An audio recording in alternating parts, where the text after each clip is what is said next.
Hello friends, सीखने सिखाने के लिए फिर से हाजिर हूँ आपके सामने इस नए टेस्ट सीरीज़ के साथ, जिसमें हम देखेंगे हिंदी व्याकरण के कई टॉपिक को लेके 150 प्लस क्वेश्चंस को इसमें शामिल किया गया है, जिसमें कारक, पर्यायवाची, उपसर्ग, समास, अलंकार, नाउन और विशेषण, क्रिया विशेषण, इन तमाम टॉपिक को कवर किया गया है और सारे महत्वपूर्ण सवालों को या प्रश्नों को शामिल किया गया है। तो बिना देरी किए चलिए स्टार्ट करते हैं।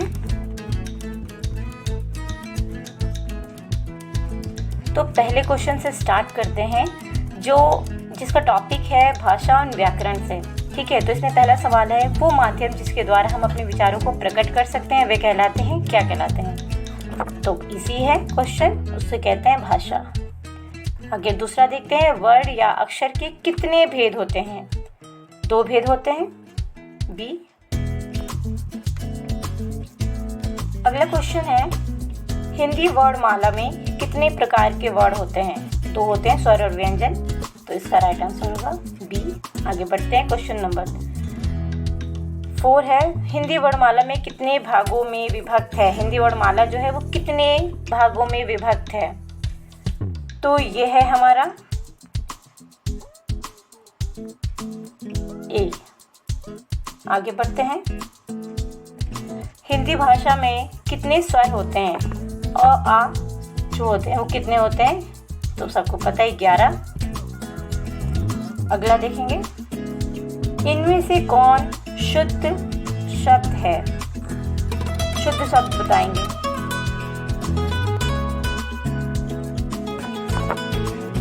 हनुमान, कबूतर, आज्ञा या इनमें से कोई नहीं। तो राइट आंसर है बी।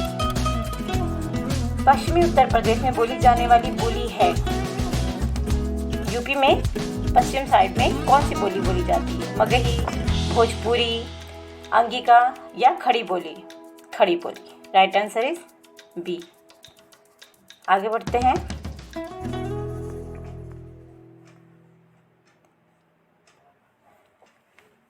इनमें से कौन संयुक्ताक्षर का उदाहरण नहीं है? संयुक्ताक्षर के उदाहरण नहीं है। तो आप इसमें देख रहे होंगे, इसमें है च, आधा म, पूरा म। तो इसमें तो है ये आधा म पूरा म, ये जो संयुक्ताक्षर ही है। ये आधा च पूरा च, ये भी संयुक्ताक्षर है। ये भी देख रहे हैं, ये भी संयुक्ताक्षर है। तो मतलब कौन नहीं है? डी नहीं है। Right answer is D. किरण तथा हिरण में कौन सी स्वर की मात्रा लगी है? बताइए। क्वेश्चन नंबर 22 में right answer is Kiran and हिरण, छोटी की मात्रा।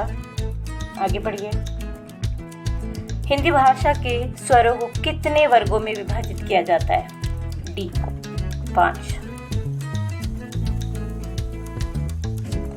आगे बढ़ेंगे, कौन सा दीर्घ स्वर है? इसी क्वेश्चन ए। आगे बढ़ते हैं, इनमें से कौन लुप्त स्वर है? सी। आगे बढ़ेंगे, हर स्वर का उदाहरण है, कौन सा है? डी धुआं। अंतस्थ व्यंजन में से कौन सा है? इसमें से आपको बताना है कि ल, क, च और ड में अंतस्थ व्यंजन कौन सा है? ल। आगे बढ़ेंगे, अब जो हमारा अगला टॉपिक होगा वो संज्ञा से रिलेटेड है, नाउन। तो पहले ही में दिया हुआ है, किसी व्यक्ति, वस्तु, स्थान, जाति या भाव के नाम को क्या कहते हैं जी? तो बस संज्ञा का परिभाषा दे दिया गया है एक तरह से। तो राइट आंसर इज बी। आगे बढ़ेंगे, क्वेश्चन नंबर 2 है हमारा, संज्ञा के प्रमुख भेद होते हैं, सबको पता होगा 5।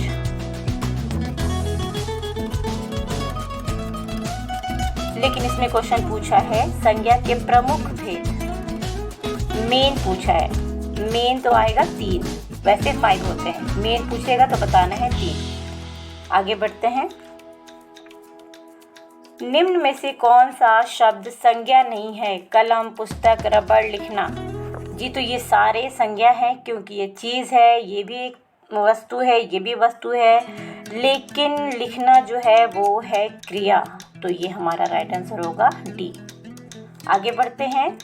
निम्नलिखित संज्ञा शब्दों में से कौन सा जातिवाचक संज्ञा के अंतर्गत नहीं आता? नहीं वाले क्वेश्चन में बच्चे बहुत ये गौर नहीं करते हैं और टिक करके चले आते हैं, तो उनको ये बात ध्यान से देखना है कि क्या पूछा जा रहा है। जातिवाचक संज्ञा के अंतर्गत नहीं आता है। पुस्तक, कुर्सी, पेड़ ये सब जातिवाचक संज्ञा ही है, तो right answer is a. Indira Gandhi जो है ये व्यक्तिवाचक संज्ञा होंगे क्योंकि एक पर्टिकुलर नाम है, प्रॉपर नाउन हो जाएगा ये। अगला देखेंगे। ताज का सौंदर्य अनुपम है, वाक्य में सौंदर्य क्या है?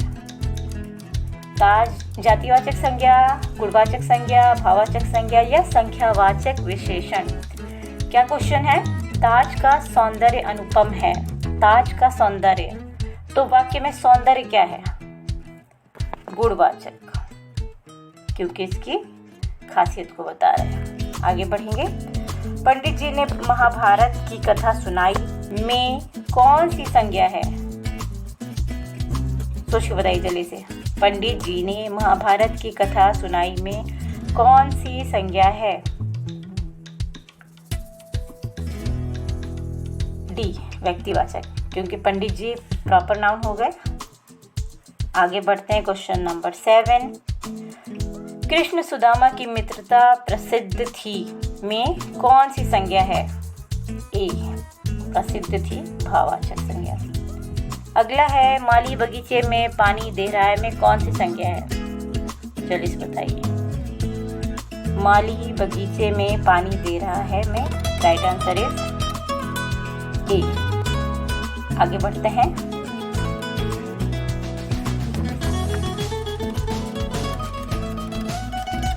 निम्नलिखित शब्दों में जातिवाचक संज्ञा चुनिए। प्रेम, अपनापन, अध्यापक, हिमालय। तो बस अध्यापक। आगे बढ़ते हैं। कौन सा शब्द व्यक्तिवाचक संज्ञा है? सौंदर्य, समाचार, हिमालय, समाचार पत्र या नदी? तो नदी का भी नाम नहीं है, समाचार पत्र का भी नाम नहीं है, लेकिन ये जो पर्वत का नाम है ये हिमालय, तो हमारा राइट आंसर होगा बी। आगे बढ़ते हैं। निम्नलिखित में से कौन सा भाववाचक संज्ञा नहीं है? फिर से नहीं वाला सवाल, एग्जाम में नहीं वाला सवाल ज़्यादा पूछता है, तो इस पर हम ध्यान देंगे। नंबर 11 का हमारा आंसर होगा, क्या होगा? सुंदरता, नाजुक, स्वभाव या प्रसन्नता। भाववाचक संज्ञा नहीं है, बी, भाववाचक संज्ञा नहीं। सुंदरता, स्वभाव, ये प्रसन्नता जो है ये भाववाचक संज्ञा है, लेकिन नाजुक जो है वो भाववाचक संज्ञा नहीं है। आगे बढ़ते हैं। निम्नलिखित में से डैश समूहवाचक संज्ञा है? लड़के, सभा, दूध या लड़कियां, सभा। आगे बढ़ते हैं। आजकल सोना बहुत महंगा हो गया में कौन सी संज्ञा है? 13 का होगा सी, क्योंकि ये सोने की बात कही जा रही है, तो ये द्रव है, पदार्थ है, तो ये द्रव्यवाचक संज्ञा हो गया। अगला है 14। मेले में बहुत भीड़ होती है में कौन सी संज्ञा है? तो जी बस मेले की बात है, तो ये हो गया बी, समूहवाचक। अगला क्वेश्चन है। अधिक शोर बहरापन पैदा करता है में कौन सी संज्ञा है? भाववाचक। आगे बढ़ते हैं। अगला जो टॉपिक है हमारा है सर्वनाम से रिलेटेड। जो शब्द संज्ञा के बदले बोले जाते हैं वो कहलाते हैं सर्वनाम। सर्वनाम वो शब्द है ए जो संज्ञा के स्थान पर आता है या संज्ञा के स्थान पर बोले जाते हैं। निम्नलिखित में से डैश सर्वनाम है? वो। मैं क्या है? सर्वनाम। उसको पत्र लिखा गया, इस वाक्य में उसको क्या है? उसको शब्द जो है उससे पूछा गया है कि ये उत्तम पुरुष है, मध्यम पुरुष है या अन्य पुरुष है, तो ये थर्ड पर्सन है। अगला देखेंगे। मैं सर्वनाम है। मैं जो है कौन सा सर्वनाम है? तो फर्स्ट पर्सन, उत्तम पुरुष। तुम सर्वनाम का कौन सा प्रकार है? पुरुषवाचक। तुम सर्वनाम का कौन सा प्रकार है? ये संबंधवाचक है सर्वनाम या नित्यवाचक सर्वनाम या प्रश्नवाचक या पुरुषवाचक? तो इसका राइट आंसर होगा सी। अगला है सर्वनाम कौन सा है? सरिता, सविता या तुम? तुम होगा।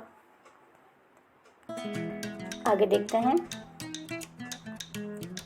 लड़के इधर आ रहे हैं वाक्य में इधर क्या है? Right answer B. निम्नलिखित में से डैश अन्य पुरुष सर्वनाम है। इसमें 14 का हो जाएगा डी, वो अन्य पुरुष। अगला है, मेरे पिता मुझे बाहर ले गए। इस वाक्य में सर्वनाम बताना है।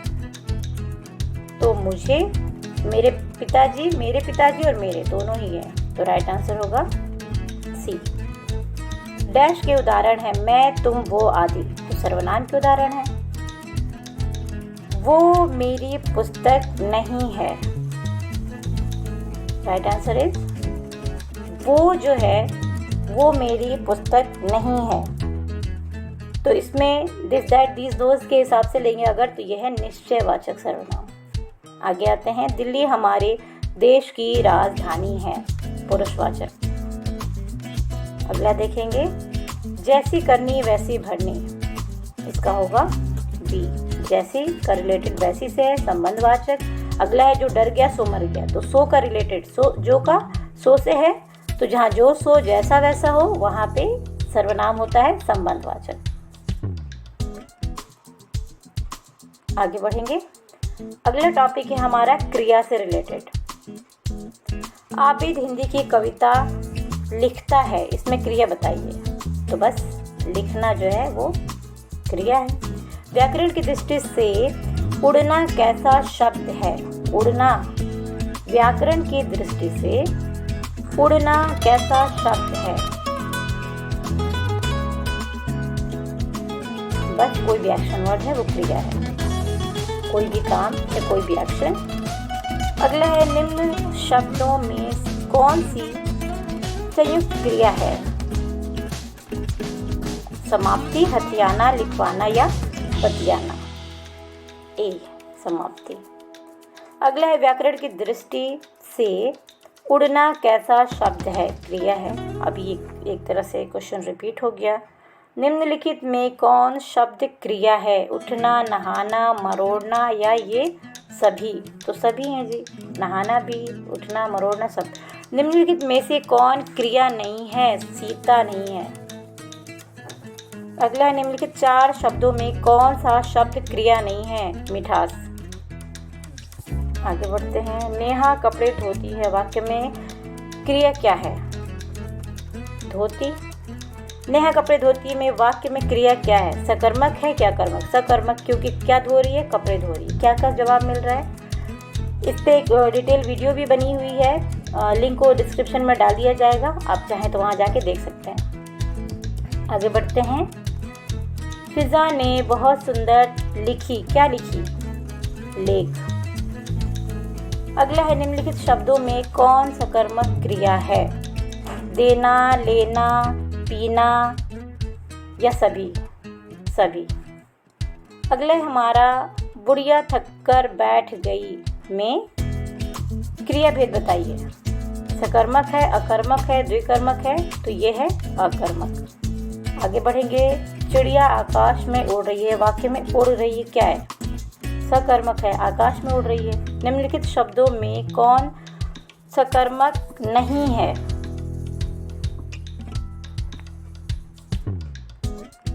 निम्नलिखित शब्दों में कौन सकर्मक क्रिया नहीं है? रोना। ए। निम्नलिखित शब्दों में कौन अकर्मक क्रिया है? डी सारे।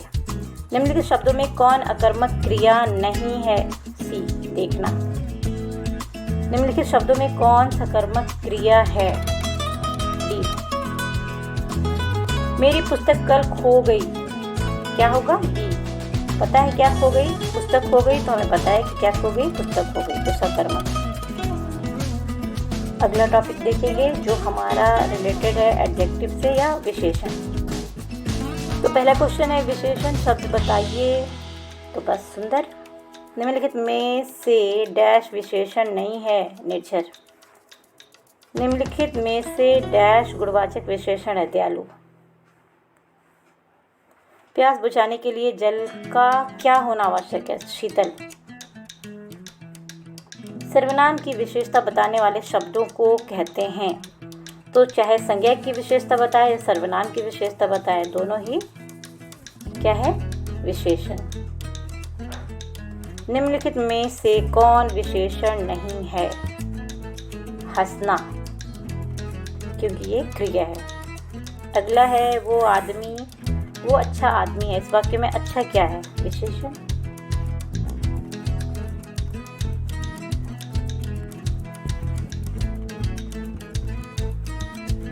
आगे बढ़ते हैं। 50 अध्यापक में विशेषण हैं, तो क्योंकि यहाँ 50 है तो संख्यावाचक। ताज का सौंदर्य अनुपम है। वाक्य में सौंदर्य क्या है? गुणवाचक। कपिल देव कुशल खिलाड़ी थे। इसमें विशेषण बताना है, तो बस इसका कुशल। सलाहुद्दीन बहुत बलवान थे, तो गुणवाचक। माता जी बाजार से कुछ खिलौने ले आईं, तो कुछ ले आईं संख्या निश्चित नहीं है, तो अनिश्चित।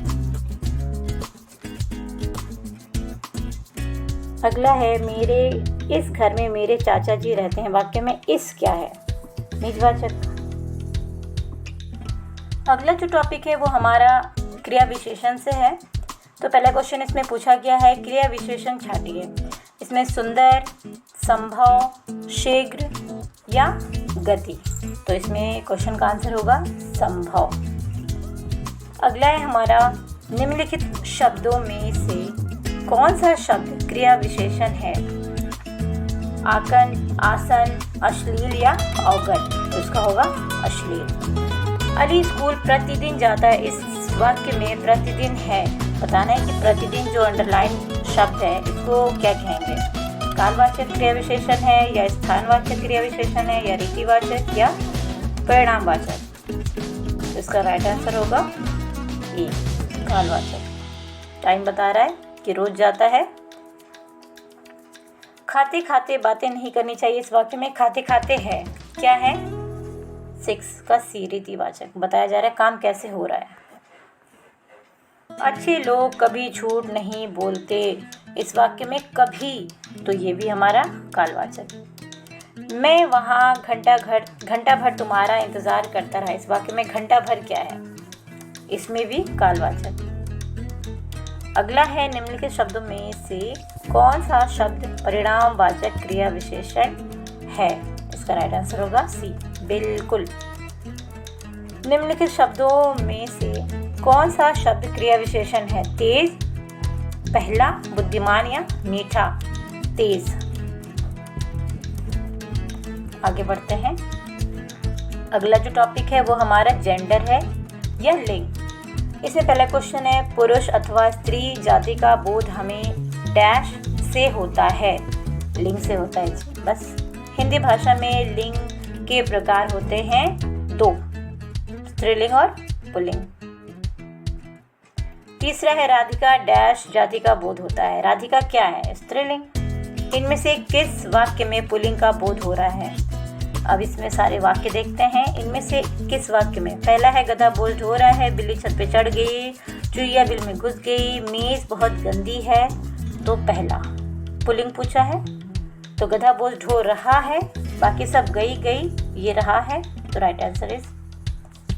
अगला है, नीचे लिखे वाक्यों में से कौन सा वाक्य लिंग संबंधी दोष नहीं है? इसका होगा, ये किसका पुस्तक है?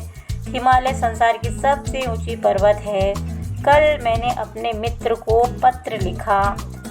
मदर टेरेसा एक विद्वान स्त्री थी। तो इसका राइट आंसर होगा सी।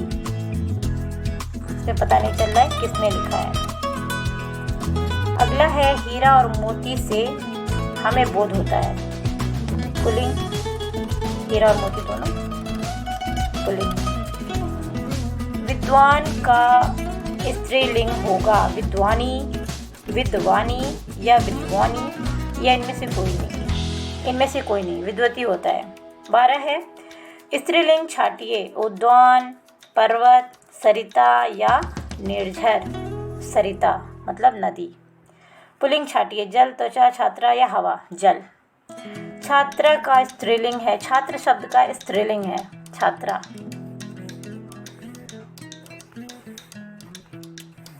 छात्रा। अगला है हमारा वर स्त्री का वधु। निम्नलिखित में से कौन सा शब्द पुल्लिंग नहीं है?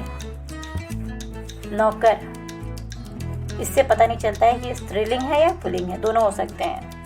नीचे दिए गए पुल्लिंग और स्त्रीलिंग जोड़ों से कौन सा गलत है? इसमें बताना है गलत जोड़े कौन से हैं। देव देवता, देवी देवता होते हैं। आगे बढ़ते हैं। अगला जो हमारा टॉपिक है वो कारक, और कारक बहुत इंपॉर्टेंट होता है। सारे एग्जाम्स में इससे रिलेटेड क्वेश्चन ज़रूर आते हैं।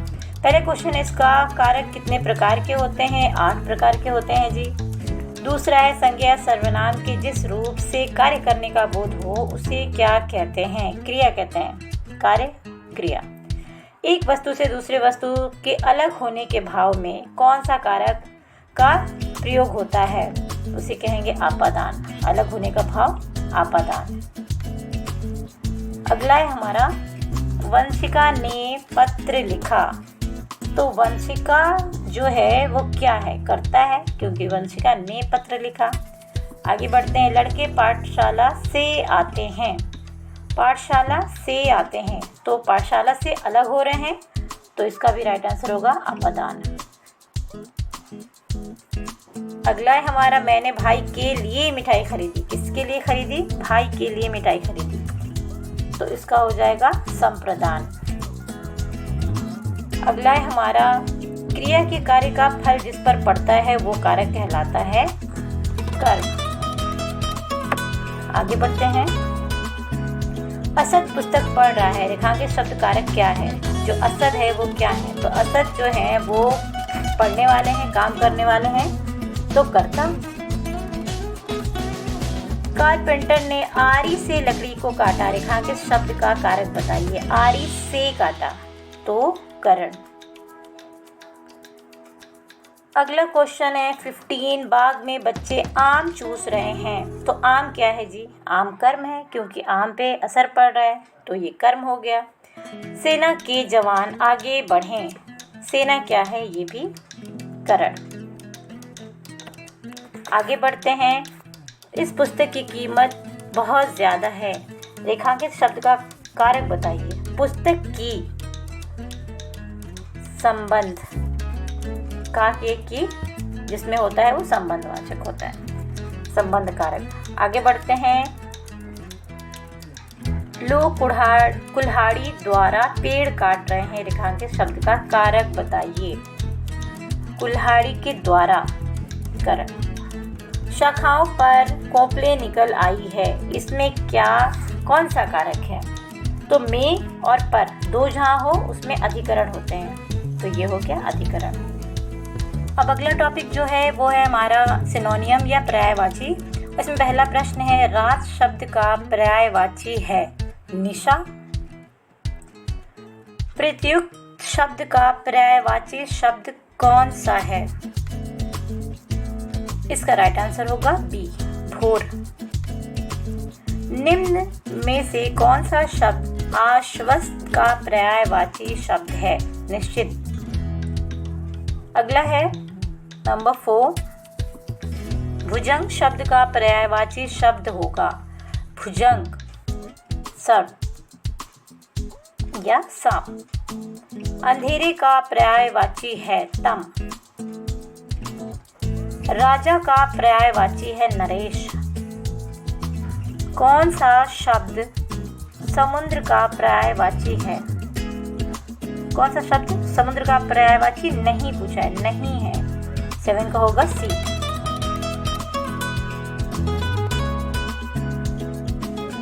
आगे बढ़ते हैं। नदी का पर्यायवाची शब्द है ए, तटिनी। निम्नलिखित में से कौन सा शब्द फूल का पर्यायवाची नहीं है? फिर से नहीं वाले क्वेश्चन में बच्चे ये नहीं पढ़ पाते, इतना पढ़ते पढ़ते रुक जाते हैं जल्दी में और टिक करके चले आते हैं, तो इसको ऐसा नहीं करना है, ये नहीं ज़रूर देखना है। इसका राइट आंसर होगा बी, अम्बू। अम्बू 14 का बी। चंद्रमा का पर्यायवाची कौन सा शब्द है? अब पूछा है चंद्रमा का, शशि। आगे बढ़ते हैं। निम्नलिखित में से कौन सा शब्द जल का पर्यायवाची नहीं है? नीर है, पानी है, वारी है, तो कौन सा नहीं है? ए नहीं है, अनिल नहीं है। कौन सा शब्द कमल का पर्यायवाची नहीं है? नीरज है, पयज है, नीरज, जलज, पंकज, अंबुज, नीरज। कौन सा शब्द कमल का पर्यायवाची नहीं है? इसमें कुछ टाइपिंग एरर है क्योंकि ये पयज और पेज में से कोई एक होना चाहिए। आगे देखते हैं, सूरज का पर्यायवाची शब्द कौन सा है? निशाकर, दिवाकर, दिवाकर है जी। राइट आंसर है सी। कौन सा शब्द आकाश का पर्यायवाची नहीं है? बी, जगत नहीं है क्योंकि ये दुनिया का पर्यायवाची है। आगे बढ़ते हैं, अगला जो हमारा टॉपिक है वो है उपसर्ग और प्रत्यय। इसमें पहला क्वेश्चन है, दुर्जन शब्द के लिए सही है क्या है? बताइए। इसका राइट आंसर होगा दुर प्लस जन। वैसे उपसर्ग और प्रत्यय के लिए फुल वीडियो बना है कॉन्सेप्ट के साथ, डिस्क्रिप्शन में लिंक दे दिया जाएगा, अगर आप चाहें तो वहाँ जाके देख सकते हैं। आगे बढ़ते हैं, क्वेश्चन नंबर 12, अशुद्ध शब्द के लिए सही है क्या? सही है ए, अ प्लस शुभ। लापरवाह शब्द के लिए सही है ला प्लस परवाह। अगला है क्वेश्चन नंबर 14, बेरहम शब्द के लिए, बेरहम शब्द के लिए सही है बेरहम। सपरिवार शब्द के लिए सही है सपरिवार बी। इसमें स जो है वो उपसर्ग है और परिवार है इसका मूल शब्द। आगे बढ़ते हैं, अनुकरण शब्द के लिए सही है अनुकरण, अनु प्लस करण। अगला है, बुराई शब्द के लिए सही है, इसका राइट आंसर होगा बुरा प्लस आई। अगला है, पढ़ाई शब्द के लिए सही है पढ़ प्लस आई, ये जो है इसका प्रत्यय है। आगे बढ़ते हैं, देखेंगे, बुढ़िया शब्द के लिए सही है, राइट आंसर इज बुढ़ प्लस इया। साप्ताहिक शब्द के लिए सही है सप्ताह प्लस एक। लिखित शब्द के लिए सही है, लिखित शब्द के लिए सही है लिख प्लस इत। आगे बढ़ते हैं, सफलता शब्द के लिए सही है सफल प्लस ता। प्रतिकूल शब्द में कौन सा उपसर्ग है? अब आपको इसमें उपसर्ग बताना है। पहले तो अलग अलग करके पूछ लिया कि कौन सा उसका सही फॉर्मेशन कैसे है, और अब पूछ रहा है प्रतिकूल शब्द में कौन सा उपसर्ग है। क्वेश्चन इस तरह के भी आते हैं कि आप उपसर्ग बताइए या उसमें प्रत्यय बताइए। तो सबसे आसान तरीका होता है कि मूल शब्द को अलग हम कर लेंगे तो उसका हमें उपसर्ग और प्रत्यय आसानी से हम बता पाएंगे। तो इसमें राइट आंसर होगा प्रति। अगला है, सावधानी शब्द में कौन सा प्रत्यय है? इसमें राइट आंसर होगा सावधान प्लस ई, तो इसका प्रत्यय होगा ई, राइट आंसर इज ए। 29 में हम देखेंगे, कनिष्क शब्द में कौन सा प्रत्यय है? इष्क इष्ट। कनिष्ठ शब्द में हमारा प्रत्यय जो है वो इष्ट है। अगला है हमारा, अनुवाद शब्द में कौन सा उपसर्ग है? अनुवाद शब्द में कौन सा उपसर्ग है? अनु। आगे बढ़ते हैं और हमारा अगला टॉपिक है वो है समास, और इससे क्वेश्चन ज़रूर आते हैं। तो देखेंगे, देशांतर शब्द में कौन सा समास है? देशांतर में तत्पुरुष समास। क्वेश्चन नंबर 26 है, चौराहा शब्द में कौन सा समास है? चौराहा में जैसा कि हम देख रहे हैं चौ या चार, 1 2 3 त्रीय, चौ या चार, 5 या पंच, इस तरह का कोई भी शब्द हो जिससे हमें पता चले संख्या, तो वो शब्द होते हैं द्विगु समास। अगला देखते हैं, सुपुत्र शब्द में कौन सा समास है? कर्मधारय समास। आगे बढ़ेंगे, अगला देखेंगे। द्वंद्व समास का उदाहरण है रुपया पैसा। इसमें ये साइन आप देख रहे हैं। अब जैसे हमने लिखा माता पिता, माता पिता, तो ये साइन लगाया हमने। तो बस इसमें सबसे आसान है इसको पहचानने का तरीका ये अगर साइन है आपके पास तो समझ लीजिए ये द्वंद्व समास है। आगे बढ़ेंगे, प्रधानमंत्री शब्द में कौन सा समास है? बहुब्रीहि समास, क्योंकि इसका पहला पद प्रधान है। प्रधानमंत्री, कौन सा मंत्री? प्रधानमंत्री। आगे बढ़ते हैं, माता पिता में कौन सा समास है? ये मैंने आपको अभी उदाहरण से समझाया है कि जिसमें ये वाला साइन लगा होगा इसको हम द्वंद्व समास कह सकते हैं। अब इसमें दिन रात, रुपया पैसा, माता पिता, अच्छा बुरा, इस तरह के कई उदाहरण हम ले सकते हैं। तो राइट आंसर इज डी। तो फ्रेंड्स, ये रहा हमारा वीडियो। उम्मीद करती हूँ कि इस वीडियो से आपको हेल्प मिलेगी। तो सारे स्टूडेंट को बेस्ट ऑफ लक। मिलते हैं अगले वीडियो में। तब तक के लिए आप अपना ख्याल रखिए और अच्छे से एग्ज़ाम दे के आइए। अलविदा।